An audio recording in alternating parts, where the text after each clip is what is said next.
سورۃ الکہف جو ہے جمعے کے بارے میں فضیلت صحیح سند کے ساتھ ہے، المستدرک الحاکم میں بھی اور موقوفاً سنن دارمی میں بھی ابو سعید خدری سے رضی اللہ تعالیٰ عنہ کہ نبی صلی اللہ علیہ وآلہ وسلم نے فرمایا جو شخص جمعے کے دن سورۃ الکہف پڑھ لے گا تو ایک جمعے سے لے کے اگلے جمعے تک اس کے لیے نور ہو جائے گا اللہ کی طرف سے۔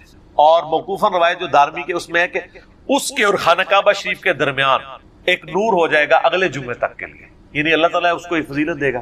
اور دارمی میں شب جمعہ کا ذکر ہے۔ یہ جو جمعے کے دن کے وظائف ہیں نا، وہ آپ یعنی غروب آفتاب جمعرات والے دن اس سے لے کے جمعے کی مغرب تک کر سکتے، یہ نہیں ہوتا کہ جمعے کے دن کو ہی کرنا۔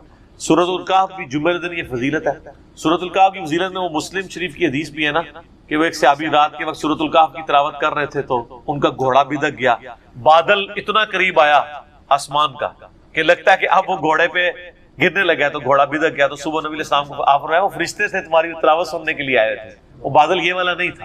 نبی علیہ السلام جب تک دنیا میں موجود تھے اس وقت صحابہ کے ساتھ بھی ایسے واقعات ہوا کرتے تھے، کیونکہ صحابہ کو اللہ تعالیٰ نے امت کے اوپر یعنی دعوت کا ذریعہ بنانا تھا، ان کا ایمان بہت ہائی لیول کا تھا، اس وقت ایسے ایکسپیرینسز ہو جایا کرتے تھے۔ تو سورۃ الکہف جمعے والے دن پڑھے، فضیلت ہے۔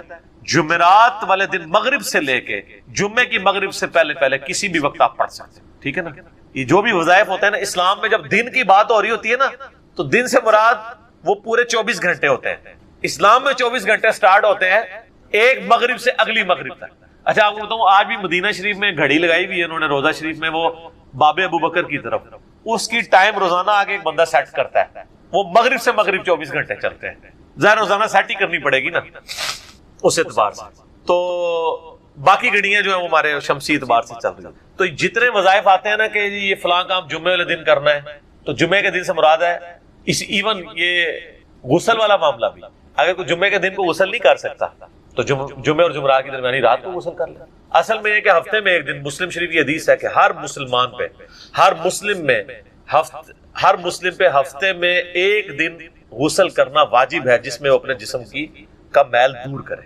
وہ آپ کسی بھی دن کر سکتے ہیں لیکن سب سے بہتر ہے کہ آپ جمعے والے دن کریں۔ ویسے مسلمان تو آپ کو پتہ ہے پانی کی مچھلی ہے، مسلمان کا تو گزارا ہی نہیں ہوتا غسل کے بغیر۔ انا للہ و انا الیہ راجعون۔ دیکھیں یہ جرم اسی لیے ہو رہا ہے کہ امت کو کہانی کرا دی گئی ہے کہ جس نے ایک دفعہ بھی کلمہ پڑھ لیا ہے اب جنت اس کی گارنٹیڈ ہے، جو مرضی کرتا رہے۔ اور یہ بھی چیزیں آؤٹ آف کانٹیکسٹ پیش کی گئی ہیں، یہ اس طریقے سے نہیں تھا۔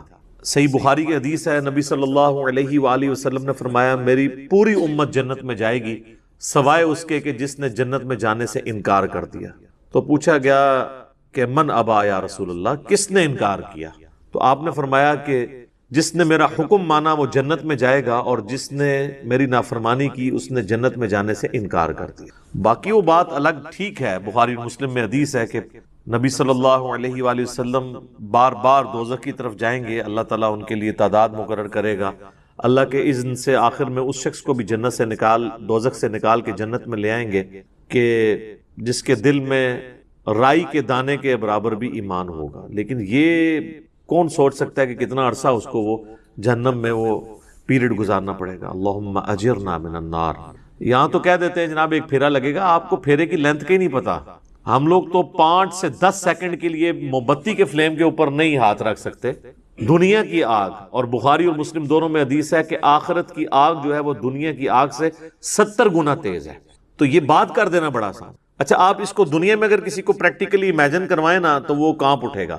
اگر کسی کو آ جائے نا کہ تمہیں ایک جمعے کی نماز چھوڑنے پر یا ایک فجر ظہر اثر مغرب کی چھوڑنے پر، فجر چھوڑنے پر فجر سے لے کر ظہر تک ایک 10 بائی 10 کے کمرے میں رکھا جائے گا جس میں 100 کوبرا سانپ ہوں گے، 100 بچھو ہوں گے اور 100 اژدہے ہوں گے، بس صرف فجر سے ظہر تک تم نے وقت گزارنا ہے ایک نماز چھوڑنے پہ، تو وہ کانپ اٹھے گا اس تصور سے ہی، کیونکہ اس کو امیجن کر سکتا ہے۔ آخرت چونکہ دیکھی نہیں ہے تو وہ کہتا ہے بس ٹھیک ہے دیکھی جائے گی انشاءاللہ تعالیٰ، جو کچھ بھی ہے تیرے محبوب کی امت سے۔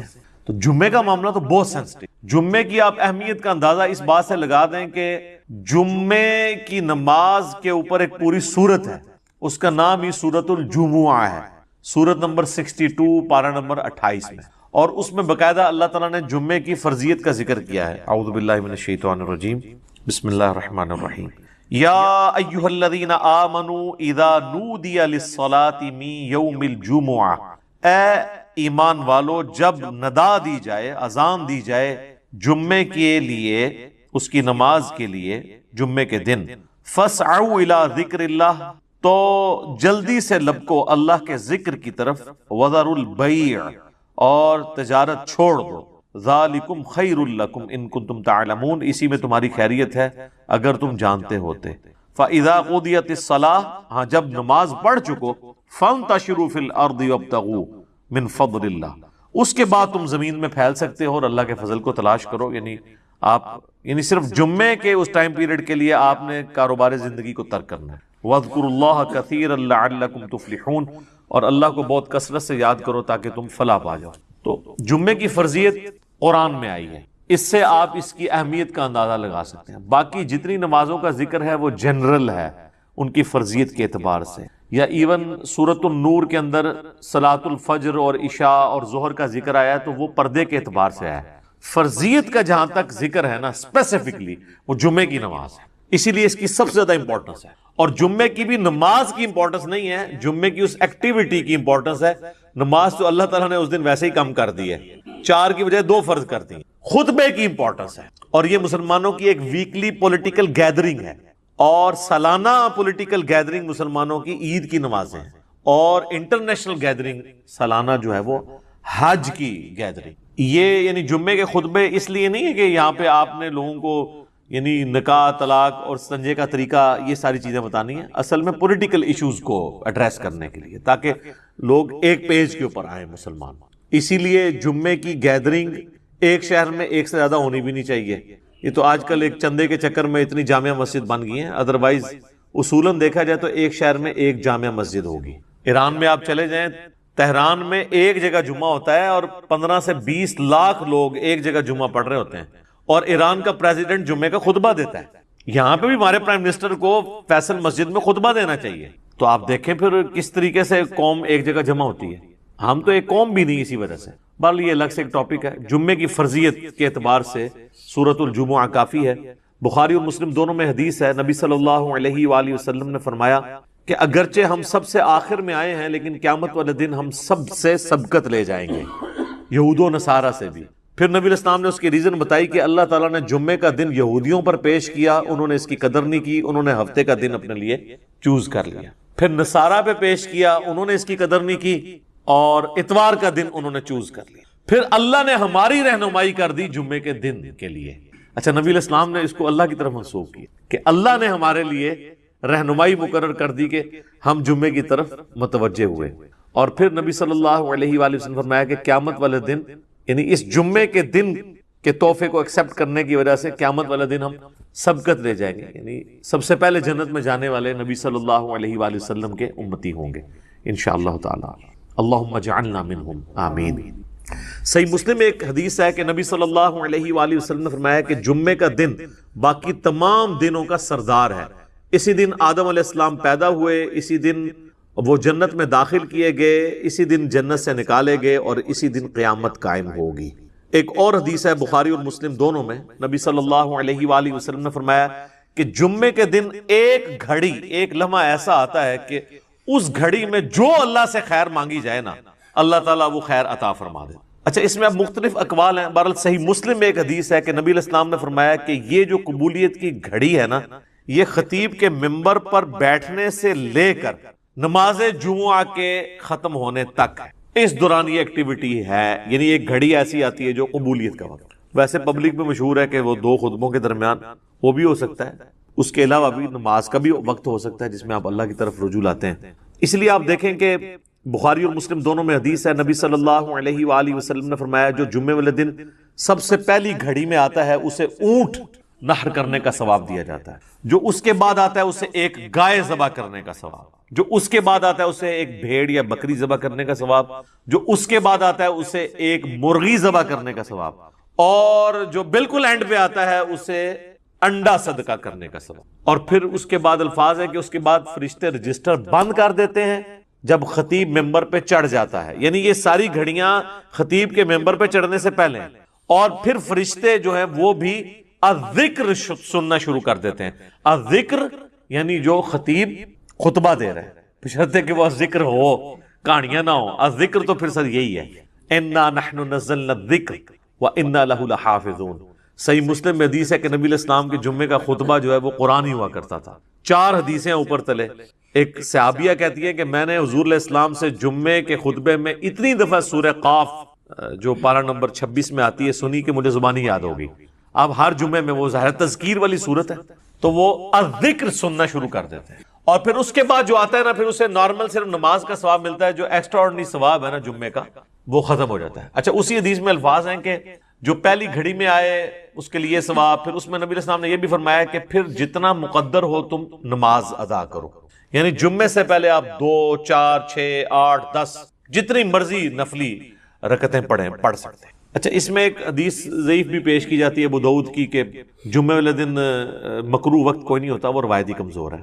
اس کا تو آپ نے بہرحال خیال رکھنا ہوگا. وہ جو 5-7 منٹ ہوتے ہیں جب سورج اپنے ٹریک میں بالکل سینٹر میں ہوتا ہے، جسے آپ زوال کہتے ہیں، وہ زوال نہیں ہوتا، وہ ضحبہ کبریٰ ہوتا ہے. زوال آفتاب تو کہتے ہیں آپ ظہر کے وقت شروع ہونے کو، سورج گرنا شروع ہو جائے مغرب کی طرف، سینٹر سے ذرا سا ہٹے گا تو مکروہ وقت ختم ہو جائے گا. ایگزیکٹ سینٹر میں آپ سمجھ لیں وہ جو 5-7 منٹ ہیں وہ مکروہ وقت ہے.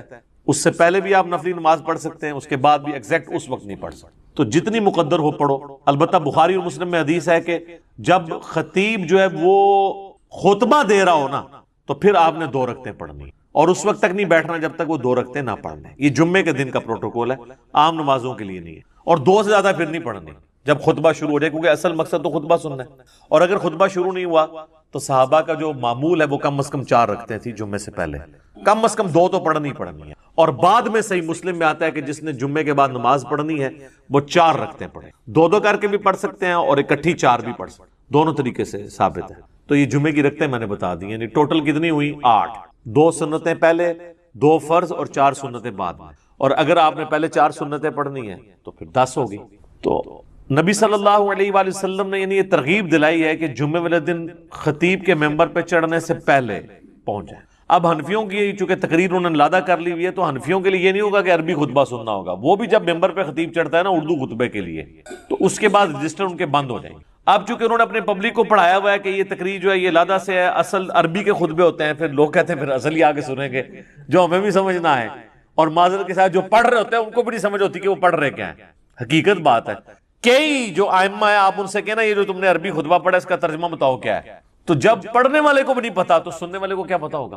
اس لحاظ سے اہل حدیث نے یہ ٹھیک کیا ہے کہ انہوں نے خطبے تو 2 ہی رکھے اور اللہ کی حمد اور درود کو عربی میں رکھا، باقی انہوں نے جو واعظ اور تقریر جو مقصد تھا تذکیر کرنا اسے اپنی نیٹو لینگویج میں کر دیا، اردو کے اندر، انگلش کے اندر.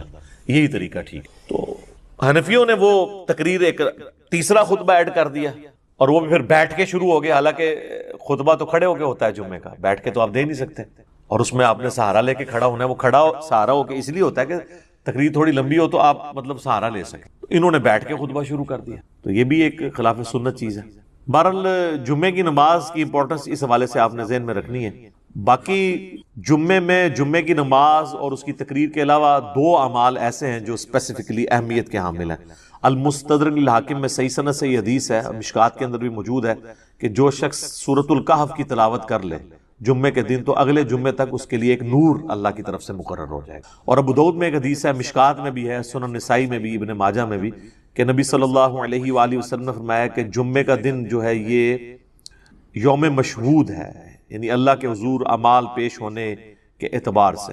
اور اس دن آدم علیہ السلام پیدا ہوئے اور یہ تمام دنوں کا سردار ہے. تم اس دن مجھ پر کثرت سے درود پڑھو، تمہارا درود مجھ پر پیش کیا جائے گا. تو صحابہ نے عرض کیا اللہ کے محبوب علیہ السلام جب آپ فوت ہو جائیں گے اور آپ کی ہڈیاں مٹی میں مل جائیں گی، یہ الفاظ ہیں حدیث، کیونکہ اس وقت 295 اس طرح اپلائی نہیں ہوتی تھی سوال پوچھنے، تو تب بھی آپ پہ درود پیش ہوگا. تو آپ نے فرمایا ہاں، ان اللہ حرم علی الارض ان تأکل اجساد الانبیاء، بے شک اللہ تعالیٰ نے حرام کر دیا ہے مٹی کے لیے کہ وہ نبیوں کے جسموں کو کھائے. تو درود مجھ پر اس وقت بھی پیش ہوگا. تو جمعے کا دن اسپیسیفکلی درود شریف کا دن بھی. اللہم صلی علی محمد وعلی آل محمد. اب آ جائیں وہ جمعے کے تاریخ کے اعتبار سے. صحیح مسلم میں ایک حدیث ہے، نبی علیہ السلام نے فرمایا کہ لوگوں جمعہ چھوڑنے سے باز آ جاؤ ورنہ ایسا نہ ہو کہ اللہ تعالیٰ تمہارے دلوں پر مہر لگا دے.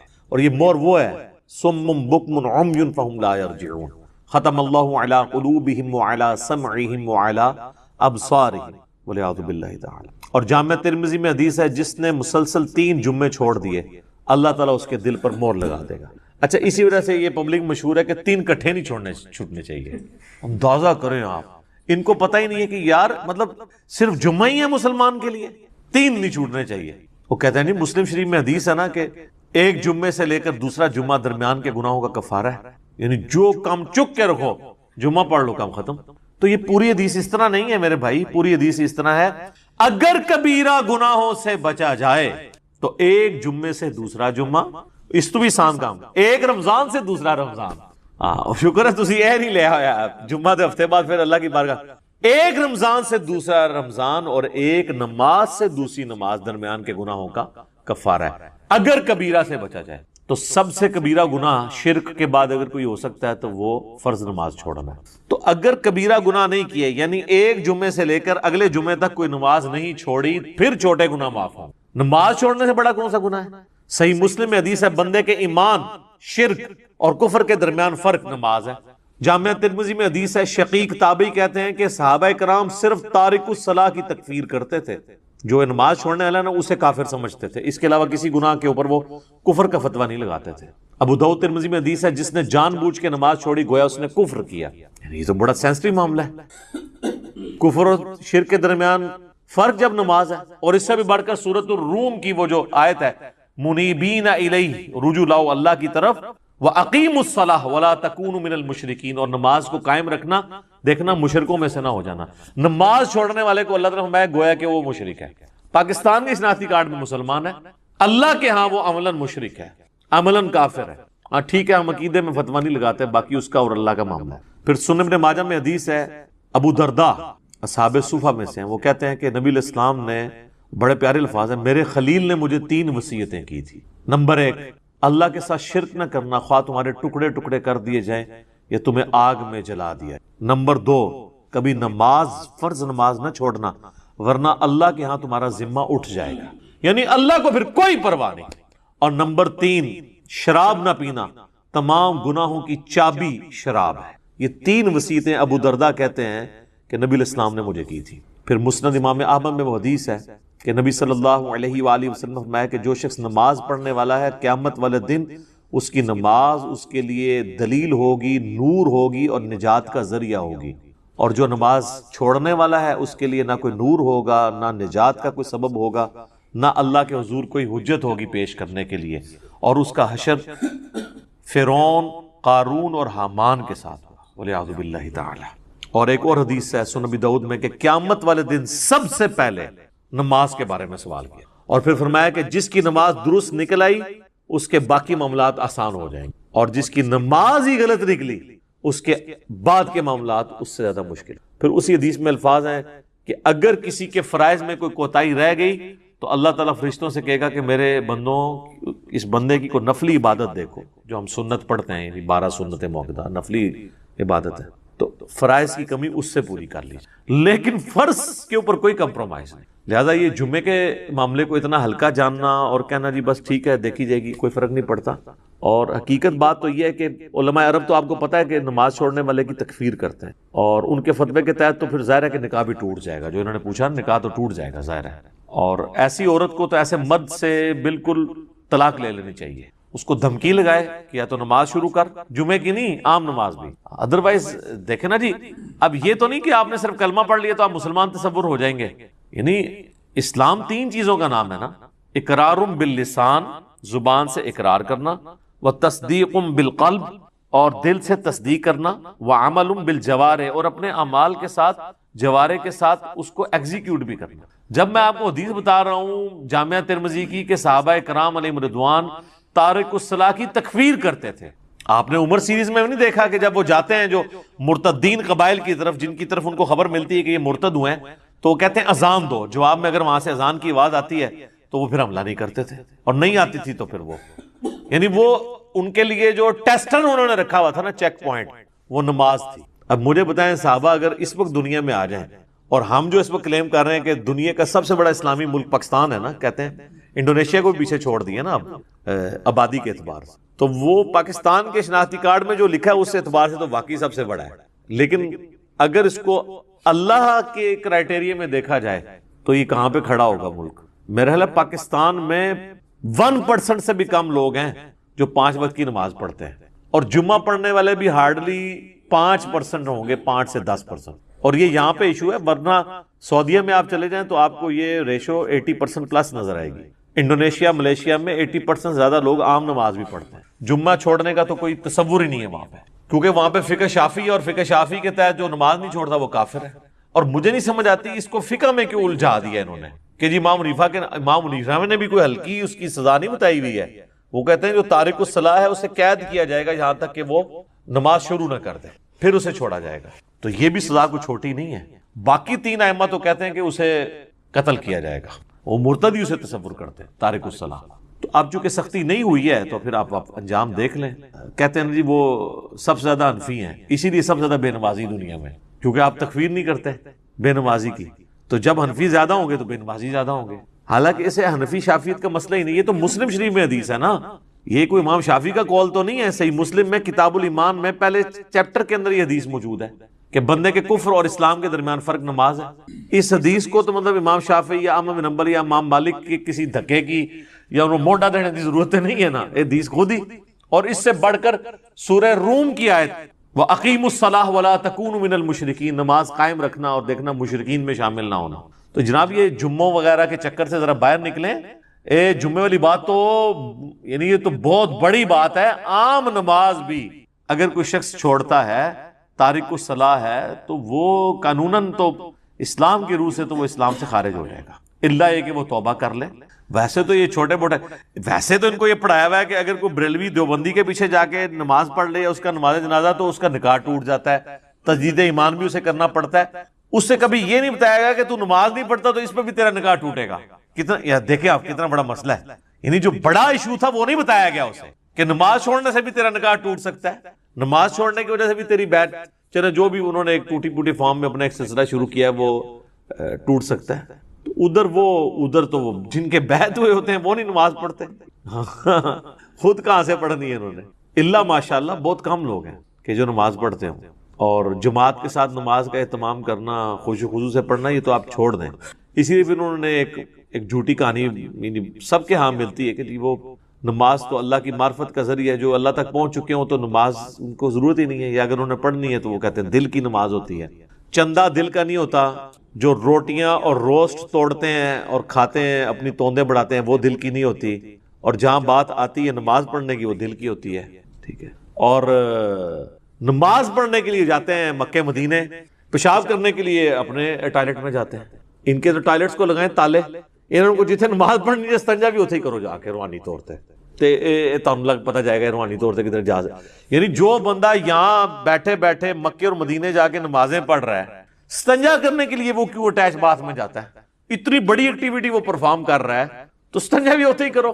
ان کے آپ ٹوائلٹ بند کریں، ان کے اوپر CCTV کیمرے لگائیں اور دیکھیں پھر جناب یہ کتنی دیر آپ کو نمازیں پڑھ کے بتاتے ہیں، سب کہانیاں ان کی کھل جائیں گی۔ اور آپ کو تو ہم یعنی پریکٹیکل سولوشن دے رہے ہیں۔ دیکھیں یہ اب سائنٹیفک دور ہے، ادھر آپ نے ایشوز کو پیش کرنا ہے تو آپ نے ایک بکش فارم میں پیش کرنا ہے کہ ہاں یہ اس طرح نہیں، اس طرح، ٹھیک ہے۔ اور میں آپ کو بتاؤں یہ جو معجزات اور کرامات کو ہم مانتے ہیں، لیکن یہ کسی کے اختیار میں نہیں ہے، الا ایک انبیاء کے ساتھ معجزات اٹیچ ہیں۔ کرامت اللہ تعالیٰ جس کے اوپر ظاہر کرتے ہیں۔ یہ جس طرح سپرمین اور ٹارزن بنا کے پیش کرتے ہیں نا بزرگوں کو، تو چونکہ ان کے دعوے ہیں نا تو کر کے بتائیں۔ نبی علیہ السلام سے اگر نبی علیہ السلام اللہ کا پیغمبر ہونے کا دعویٰ کر رہے تھے تو جب ان سے یہ بات کی جاتی تھی تو وہ فزیکلی سب کے سامنے کرتے تھے۔ بخاری مسلم میں حدیث ہے، ایک بارش نہیں ہو رہی تھی تو ایک صحابی نے کھڑے ہو کر کہا یا رسول اللہ، اللہ کے حضور دعا کریں۔ وہ کہتے ہیں ہم چلچلاتی دھوپ میں گئے ہیں اور واپس آئے ہیں تو بارش شروع ہو گئی تھی، اور اتنی بارش ہوئی کہ اگلے جمعے تک ہوتی رہی، اور اگلے جمعے وہی شخص دوبارہ کھڑا ہوا کہ یا رسول اللہ آپ دعا کریں کہ ہماری ارد گرد زمینوں پہ تو بارش ہو، ہمارے گھروں پہ نہ ہو، گھر کی چھتیں ٹپکنا شروع ہو گئی ہیں۔ تو نبی علیہ السلام نے اپنی مبارک انگلی سے یوں اشارے کیے اور وہ بادل پھٹنے شروع ہو گئے، ٹھیک ہے۔ اور وہ کہتے ہیں جب ہم اگلے جمعے کے لیے گئے بارش میں تھے تو واپس آئے تو دھوپ تھی۔ تو میرے بھائی یہ یعنی نبی علیہ السلام نے تو سب کچھ کر کے بتایا نا۔ آپ کا جن بزرگوں کے بارے میں کلیم ہے تو ہم ان کو سائنٹیفکلی اس طرح چیزوں پہ چیک کریں گے، یہ سب کے سامنے فزیکلی کر کے بتائیں گے۔ اور میں آپ کو بتاؤں نبی علیہ السلام کی نبوت کو جسٹیفائی کرنے والی سب سے بڑی چیز یہ ہے کہ ہزاروں کیمرے آپ کے اوپر فٹ تھے. یہ جو آپ کے صحابہ تھے سفر و حضر ہر وقت آپ کے ساتھ.